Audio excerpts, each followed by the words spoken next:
Hi guys, welcome back to my channel knowledge Mantra. आज मैं आ चुकी हूँ प्रिंसिपल एक्सप्लेनेशन की वीडियो के साथ। लास्ट वीडियो में हमने किए थे प्रिंसिपल ऑफ मैनेजमेंट का meaning, characteristic, significance and principles के जस्ट नेम किए थे। आज हम उनको एक्सप्लेन करेंगे। फियोल ने 14 प्रिंसिपल्स दिए थे। तो अगर आपको मेरी वीडियो पसंद आती है, do like, comment, share and subscribe to my channel. Please please please guys, subscribe to my channel. अगर आपको वीडियो पसंद आ रही है, please please hit the like button. So without any further delay, let's start with the video. So first of all, first principle is division of work. Division of work का मतलब होता है हर काम को छोटे छोटे पार्ट्स में डिवाइड करना और एक काम के ऊपर एक पर्सन को असाइन करना कि उसकी रिस्पॉन्सिबिलिटी है इस काम को कंप्लीट करना। एक ही पर्सन जब बार बार उस काम को करेगा तो उसको क्या मिल जाएगा, उसके अंदर स्पेशलाइजेशन का बेनिफिट मिल जाएगा। वो उसमें परफेक्ट हो जाएगा कर करके उस काम को। क्लियर है? इसके अंदर हम क्या लिखेंगे, स्पेशलाइजेशन बेनिफिट उसको अचीव हो जाएगा काम करके। According to this principle, every work should be divided into small parts and each part of work should be assigned to single person according to his ability so that benefits of specialization is achieved. Clear? Next point है authority and responsibility. इस principle के अंदर है authority and responsibility hand in hand work करते हैं। एक person के पास अगर अथॉरिटी नहीं है, हम उसको काम दे देते हैं तो वो उसको परफेक्टली कंप्लीट नहीं कर पाएगा। क्योंकि अगर अथॉरिटी उसको, अगर मान लो अभी किसी कोई रॉ मटेरियल चाहिए या किसी चीज़ की प्रोडक्शन करवानी है लेकिन उसके पास अथॉरिटी नहीं है वो काम करवाने की, तो वो रिस्पॉन्सिबल रहेगा उसके वर्क के लिए। वो तो बहाना बना देगा कि आज ये काम था, आज इस वजह से मैं नहीं कर पाया, आज मेरे पास अथॉरिटी नहीं थी, आज मुझे परमिशन नहीं मिली, या फिर जो भी। अगर अथॉरिटी दे रहे हैं, अथॉरिटी पूरी नहीं देनी, लेकिन जिस काम के लिए अथॉरिटी देना ज़रूरी है उसके लिए अथॉरिटी देनी पड़ेगी। जिस पर्सन को काम असाइन किया जाएगा और वो अथॉरिटी है उसके पास उस काम को करने के लिए, तो रिस्पॉन्सिबल भी कौन होगा उस काम को करने के लिए जिसको काम दिया गया है, वो ही रिजल्ट्स के लिए रिस्पॉन्सिबल होगा। अथॉरिटी के बिना कोई पर्सन रिस्पॉन्सिबल नहीं हो सकता। क्लियर है? Authority and responsibility should go hand in hand. Next point है डिसिप्लिन।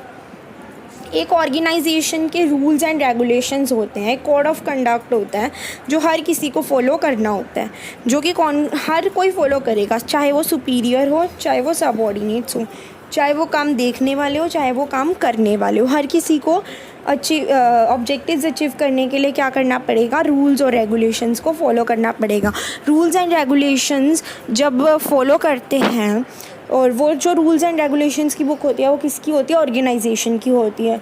और जो रूल्स एंड रेगुलेशंस होते हैं वो क्या बनाते हैं, डिसिप्लिन क्रिएट करते हैं ऑर्गेनाइजेशन के अंदर। हर चीज़ इफ़ेक्टिवली कंप्लीट हो पाती है, एफिशिएंटली कंप्लीट हो पाती है with help of discipline. Clear? Next point है यूनिटी ऑफ कमांड। जैसे कि मैंने डायग्राम दिया हुआ है आपको, आप ये लोग एक्सप्लेन करते ना, अगर डायग्राम बनाएंगे ना तो फिर इम्प्रेसिव लगता है। ये जो फर्स्ट डायग्राम है ये आपका है सही अप्रोच, ये होना चाहिए यूनिटी ऑफ कमांड में। जो सेकंड वाला है वो गलत है, ऐसा नहीं होना चाहिए। अब देख लेते हैं क्या होता है यूनिटी ऑफ कमांड। एक पर्सन को एक ही सुपीरियर से काम मिलना चाहिए, एक पर्सन को एक ही सुपीरियर से काम मिलना चाहिए एक ही टाइम पे, और वो उसी के लिए आंसरेबल हो। तो काम क्या होता है, जल्दी ख़त्म हो जाता है, इफ़ेक्टिवली कंप्लीट हो जाता है, और अथॉरिटी एंड रिस्पॉन्सिबिलिटी वाला पॉइंट भी कंप्लीट हो जाता है। अब फर्स्ट पॉइंट में मैनेजर ने एक सबऑर्डिनेट को काम दिया, दूसरे को दिया, तीसरे को दिया। अब ये तीनों किसके लिए रिस्पॉन्सिबल है, मैनेजर के लिए। तीनों को एक टाइम पे एक ही काम दिया गया है। अब लेकिन सेकंड अप्रोच में क्या किया, मैनेजर ने फर्स्ट सबऑर्डिनेट को भी दे दिया, सेकंड को भी दे दिया, थर्ड को भी दे दिया। ये तो ठीक है, लेकिन सेकंड मैनेजर ने क्या किया, फर्स्ट वाले को फिर से काम दे दिया, सेकंड को फिर से दे दिया और थर्ड को फिर से दे दिया। अब तीनों सबऑर्डिनेट्स के बाद क्या हो गया, दो काम हो गए, तो उसको कंप्लीट करने में वक्त भी ज़्यादा लगेगा और अकम्प्लिश भी नहीं हो पाएंगे ऑब्जेक्टिव्स। क्लियर है? नेक्स्ट पॉइंट है यूनिटी ऑफ डायरेक्शन। इस प्रिंसिपल के अकॉर्डिंग एक प्लान का एक हेड होना चाहिए ग्रुप ऑफ एक्टिविटीज़ के अंदर। हर कंपनी के कुछ ऑब्जेक्टिव्स होते हैं, उस ऑब्जेक्टिव को अचीव करने के लिए हर प्लान के ऊपर एक ही हेड देना चाहिए। मतलब कि हर काम के लिए रिस्पॉन्सिबिलिटी किसको दी जाए वो तो जिसको मतलब जिसको देनी है रिस्पॉन्सिबिलिटी। लेकिन उसके अलावा क्या है कि हर पर्सन को एक ही काम मिलना चाहिए, अभी हमने किया था, लेकिन हर प्लान के ऊपर हेड भी एक होना चाहिए। जिसको काम मिला है उसको ये पता होना चाहिए कि उसको किसको रिपोर्ट करना है। क्लियर है? मीन्स अपने जैसे हेड्स है हमने अलग अलग बनाते हैं, production head, departmental head, purchase head, लेकिन परचेज़ हेड के अंदर 2 हेड नहीं होने चाहिए। एग्जाम्पल से क्लियर है? नेक्स्ट पॉइंट है subordination of individual interest to general interest. Individual means single person, general interest means organization से। इस प्रिंसिपल के हिसाब से एक पर्सन को फ़ायदा होने की बजाय सभी को जहाँ पे फ़ायदा हो रहा हो वो ऑप्ट करना चाहिए हमें। मीन्स कि क्या करना है, एक ऑर्गेनाइजेशन का इंटरेस्ट हमेशा प्रायोरिटी होना चाहिए हर किसी के लिए in comparison to individual interest. किसी एक का फ़ायदा न देख के पूरी ऑर्गेनाइजेशन का फ़ायदा देखा जाना चाहिए, जिसकी वजह से क्या होगा, पूरी ऑर्गेनाइजेशन को बेनिफिट होगा। नेक्स्ट पॉइंट है रिम्यूनरेशन टू एम्प्लॉइज़। अब हमने अपने पर्क्स में किया था लेवल्स एंड फंक्शंस वाले में, आई थिंक किया था हमने social needs, higher level needs. अगर आपने वीडियो नहीं देखा है तो लिंक डिस्क्रिप्शन में देख लीजिएगा। उसके अंदर क्या है, सेटिस्फेक्शन होना बहुत ज़रूरी है। किसको? एम्प्लॉइज़ को। एम्प्लॉइज़ हमारे क्या है, पर्सनल ऑब्जेक्टिव्स हैं। एम्प्लॉइज़ को सेटिस्फाई करना हमारा पर्सनल ऑब्जेक्टिव है। एम्प्लॉय को कैसे सेटिस्फाई कर सकते हैं, उनकी काम की उनको सही सैलरी देके। इतनी सैलरी तो उनको मिलनी चाहिए कि वो एक अपना स्टैंडर्ड ऑफ लिविंग मेंटेन करके रख सकें। क्लियर है? नेक्स्ट पॉइंट है सेंट्रलाइजेशन एंड डिसेंट्रलाइजेशन। अब इन दोनों का मतलब क्या है? सेंट्रलाइजेशन का मतलब होता है कि जो ऑर्डर दे रहा है सारी की सारी पावर उसी के हाथ में हो, जो वर्क असाइन कर रहा है पूरी की पूरी पावर उसी के हाथ में हो। लेकिन डिसेंट्रलाइजेशन का मतलब होता है पावर को बांट देना अलग अलग काम के हिसाब से। अब कंपनी को क्या ऑप्ट करना चाहिए, सेंट्रलाइजेशन या decentralization? According to this principle superiors should opt effective centralization instead of complete central और कंप्लीट डिसेंट्रल। इफ़ेक्टिव सेंट्रल का मतलब होता है कि कुछ काम को तो बांट दो और कुछ काम को सिर्फ अपने अथॉरिटी अपनी ही रखो।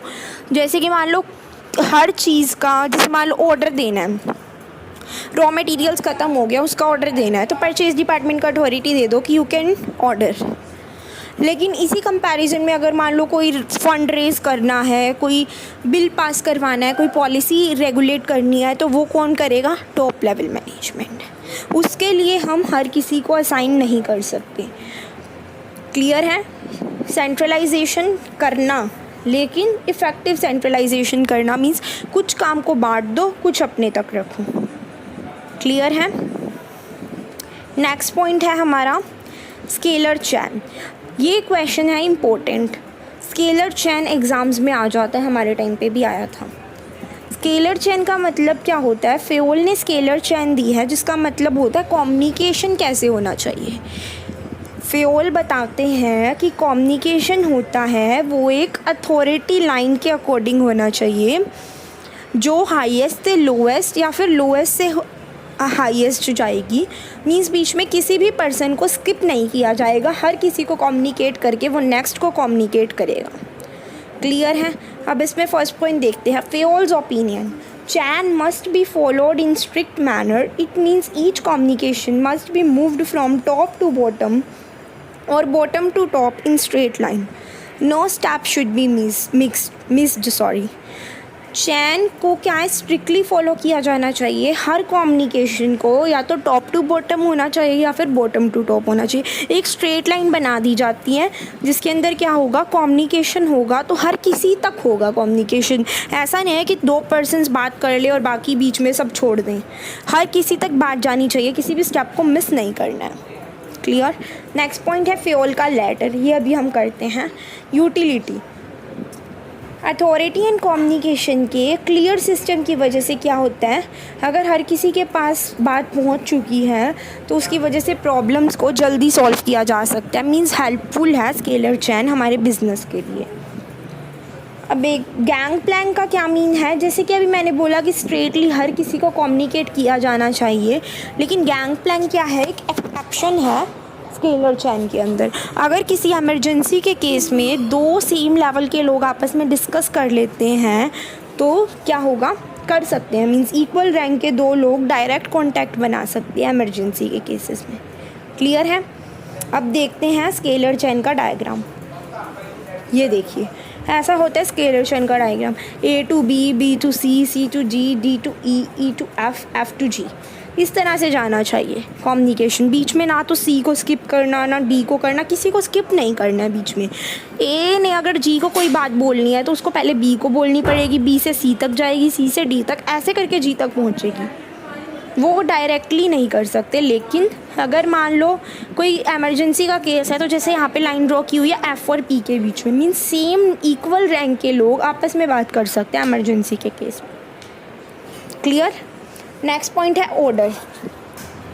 एक राइट पर्सन को राइट जॉब पे असाइन करना और एक हर सही काम उसको देना, मतलब कि एक सही पर्सन को सही जगह रखना, मीन्स उसका जो काम है उस जगह पे उसको रखना, और एक सही चीज़ को सही जगह पे रखना, मीन्स उसकी अपनी हर चीज़ की अपनी जगह होनी चाहिए। मतलब कैपेबल पर्सन्स को उनकी कैपेबल पोजीशंस पे होना चाहिए और हर चीज़ को अपनी प्रॉपर जगह पे होना चाहिए। इससे क्या होगा, कम भगदड़ मचेगी, काम अच्छे से क्लियर हो पाएगा और सारे रिसोर्सेज का यूटिलाइज हो पाएगा प्रॉपरली। क्लियर। नेक्स्ट पॉइंट है इक्विटी। इक्विटी कौन होता है कंपनी की, मैनेजर्स इक्विटी होते हैं कंपनी की। जी हाँ, मैनेजर होते हैं, या फिर जो वर्कफोर्स है वो भी हमारी इक्विटी है। मीन्स हर किसी के लिए इक्विटी कौन है, जो उसको काम करके दे रहा है, जो उसके लिए बेनिफिशियल है, वो उसकी इक्विटी है। इस प्रिंसिपल के अकॉर्डिंग हर किसी को एक दूसरे को बिज़नेस के अंदर क्या करना चाहिए, फेयरली ट्रीट करना चाहिए। मीन्स किसी को बैड वर्ड्स का यूज़ नहीं करना चाहिए, तरीके से बात करनी चाहिए। एक डेडिकेशन का फीलिंग आता है जिसकी वजह से अगर अच्छे तरीके से हम किसी से बात कर रहे हैं तो उसकी वजह से क्या होता है, एक फीलिंग ऑफ डेडिकेशन आ जाता है किसके अंदर, जो काम कर रहा है और जिसके साथ अच्छे तरीके से बिहेव किया जा रहा है वो अच्छे से फिर काम कर पाएगा। नेक्स्ट पॉइंट है स्टेबिलिटी ऑफ पर्सोनल। हर किसी को अपना इनसिक्योरिटी होता है लाइफ के अंदर, लेकिन उनको जॉब सिक्योरिटी देके हम उनका वर्क क्या कर सकते हैं, एनहांस कर सकते हैं, जिसकी वजह से क्या होगा, वो अपना मैक्सिमम एफर्ट पुट कर पाएंगे ऑर्गेनाइजेशन के अंदर, अपना बेस्ट दे पाएंगे अगर हम उनको सिक्योरिटी दे देंगे तो, जॉब की सिक्योरिटी देना। क्लियर है। नेक्स्ट है इनिशिएटिव। इनिशिएटिव तो वर्ड से ही डिराइव हो रहा है। इनिशिएट का मतलब होता है पहल करना। मतलब कि क्या है, अभी हमने लिखा है स्टार्ट, बिगिन और कंडक्ट। इस प्रिंसिपल के हिसाब से एम्प्लॉयज़ को क्या होना चाहिए, इन्वॉल्व होना चाहिए, उनको अपॉर्चुनिटी मिलनी चाहिए प्लान्स को एग्जीक्यूट करने की, उनको फंक्शनल प्लान या फिर कोई स्टेप वगैरह डिटरमाइन करने में उनकी हेल्प ले लेनी चाहिए हमें। मींस ईच लेवल, हर लेवल के ऊपर हमें उनका क्या करना चाहिए, सपोर्ट लेना चाहिए और हमें उनको थोड़ा सा मींस थोड़ी सी उनको लाइबिलिटी दे देनी चाहिए कि वो कर सकते हैं अपने अकॉर्डिंग, कुछ अपॉर्चुनिटीज़ उनको दे सकते हैं ताकि उनके अंदर सेल्फ कॉन्फिडेंस इंक्रीज़ हो। Last but not list Spirit D cops. इस प्रिंसिपल के हिसाब से team work, union is strength.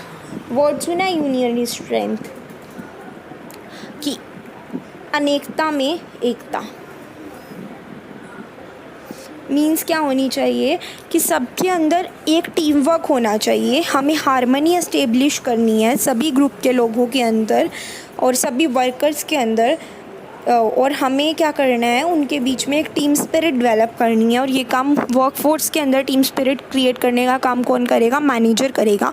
Manager को time to time efforts put करने चाहिए ताकि एक टीम वर्क से काम हो। जब एक टीम वर्क से काम होता है तो काम और भी बेनिफिशियल एंड एफिशिएंटली कंप्लीट होता है। इसी के साथ principles of management chapter complete होता है। आई होप आप लोगों को ये समझ में आ गया होगा। अब मैं आपसे मिलूँगी नेक्स्ट वीडियो में, तब तक के लिए bye bye, take care and do like, subscribe and share my video. Please subscribe to my channel. Thank you so much.